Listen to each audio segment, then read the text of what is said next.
Definitely ತುಂಬ special, ಯಾಕಂದರೆ ನನ್ನ ಫಾದರ್ ಮದರ್ ಎರಡು ನನ್ನ ಮದರೇ. ಸೊ ಅದಕ್ಕೆ ತುಂಬ ಸ್ಪೆಷಲ್ ಆಗಿದೆ ಇದು ಇವೆಂಟ್.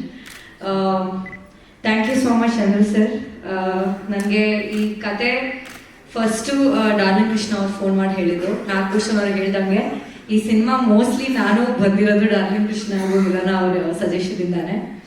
ಯಾಕಂದರೆ ಒಂದು ಕತೆ ನೋಡಿ ಯೂಶಲಿ ಎಕ್ಸೈಟ್ ಆಗಿ ಫೋನ್ ಮಾಡೋದು ತುಂಬ ಕಡಿಮೆ. ಕೃಷ್ಣ ಅವ್ರಿಗೆ ಕತೆ ಇಷ್ಟ ಆಗಬೇಕು ಅಂತಂದರೆ ಅವ್ರು ತುಂಬ ಲೇಯರ್ಸ್ ಇದೆ. ಯಾಕಂದರೆ ನಾನು ಅವರೊಟ್ಟಿಗೆ ಲವ್ ಮಾಕ್ಟೇಲ್ ಎಲ್ಲ ಪಾರ್ಟ್ನಲ್ಲೂ ಇದ್ದೀನಿ. ಸೊ ಅವ್ರ ಡೈರೆಕ್ಷನ್ ಆಗಲಿ, ಅವ್ರು ನೋಡುವಂತಹ ಕತೆ ರೀತಿ ತುಂಬ ವಿಭಿನ್ನವಾಗಿರುತ್ತೆ.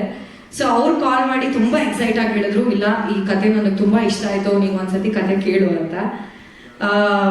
ಅದನ್ನೇ ಹಾಗೆ ಸಜೆಸ್ಟ್ ಮಾಡಿ ನನಗೆ ಕತೆ ಕೇಳಿದಾಗ ನನಗೆ ಫಸ್ಟಿಂದ ಲಾಸ್ಟ್ ತನಕನೂ ತುಂಬ ಗ್ರಿಪ್ಪಿಂಗ್ ಅಂತ ಅನಿಸ್ತು. ಇವತ್ತು ನಮ್ಮ ಡೈರೆಕ್ಟರ್ ಸ್ಟೇಜ್ ಮೇಲೆ ಮಾತಾಡಲಿಲ್ಲ ಅಷ್ಟು, ಬಟ್ ಡೆಫಿನೆಟ್ಲಿ ಸಿನಿಮಾ ರಿಲೀಸ್ ಆದಾಗ ಅವ್ರ ಕೆಲಸ ಸಿನಿಮಾದ ಮೂಲಕ ಖಂಡಿತ ತುಂಬ ದೊಡ್ಡ ಸದ್ದು ಮಾಡುತ್ತೆ ಅನ್ನೋ ಒಂದು ನಂಬಿಕೆ ನನಗಿದೆ.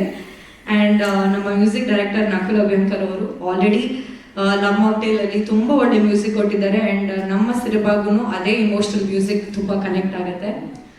ತುಂಬ ಜನಕ್ಕೆ ಯೂಶಲಿ ನನ್ನ ಫಾದರ್ ಮಾಡಿದಾಗ ನೀವು ಮದರ ಏನು ಮಾಡ್ತಾ ಇದ್ದೀರಾ, ಯಾವ ಕ್ಯಾರೆಕ್ಟರ್ ಮಾಡ್ತಾ ಇದ್ದೀರಾ, ಹೇಗಿದೆ ಪಾತ್ರ ಅಂತೆಲ್ಲ ಅಂತ ಇದ್ರು.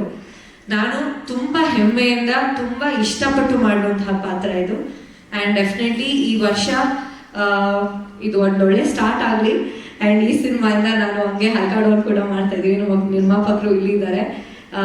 ಎಲ್ರಿಗೂ ಥ್ಯಾಂಕ್ಸ್. ತುಂಬ ನಿರ್ಮಾಪಕರುಗಳು ಬಂದಿದ್ದಾರೆ. ಆ್ಯಂಡ್ ಐ ಥಿಂಕ್ ಅದು ಆರ್ ಚಂದ್ರು ಸರ್ ಅವ್ರ ಸ್ಟ್ರೆಂತ್. ಸೊ ಎಲ್ಲರೂ ದಯವಿಟ್ಟು ಈ ಸಿನಿಮಾನ ಥಿಯೇಟ್ರಲ್ಲಿ ನೋಡಿ. ಇದು ಒಂದು ಒಳ್ಳೆ ಸ್ಟಾರ್ಟ್ ಆಗಲಿ. ಒಂದು ಇಯರ್ ಎಂಡಲ್ಲಿ ಸರ್ ಒಂದು ಇವೆಂಟ್ ಮಾಡಿ ಮುಗಿಸ್ತಾ ಇದ್ದಾರೆ. ಹಾಗೂ ನ್ಯೂ ಇಯರ್ಗೆ ಒಂದು ಒಳ್ಳೆ ಸ್ಟಾರ್ಟ್ ಆಗಲಿ. ನಿಮ್ಗೆಲ್ರಿಗೂ ಹ್ಯಾಪಿ ನ್ಯೂ ಇಯರ್. ಫಾದರ್ ನೋಡಿ ಎಲ್ಲರೂ ಆಶೀರ್ವದಿಸಿ. Thank you so much.